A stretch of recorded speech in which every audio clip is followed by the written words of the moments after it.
Hi guys! Ito naman po tayo sa ating panibagong videos for today. So I'm excited to announce na meron na naman tayong bagong aabangan, and ito ang Z credit card. So it's Atome-like, but I'm not quite sure kung ano yung pagkakaparehas at pagkakaiba nila kasi itong ating Z credit card ay hindi pa nilo-launch. So you have to sign up para nasa waitlist ka para pag may-launch ay kasali tayo.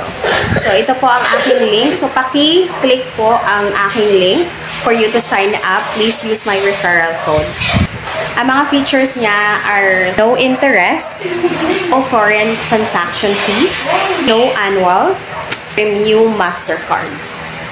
Unlimited virtual card you can use to purchase online. Data-driven fair credit limit for your future and current earnings.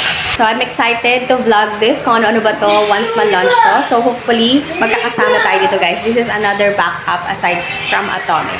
So if you watch my vlog, I'm vlogging Atome, some of the things na pwede natin gawin kay Atome. So ito naman ang ating panibagong aabangan kapag ka na-launch na siya. So click my link. Thank you. Bye!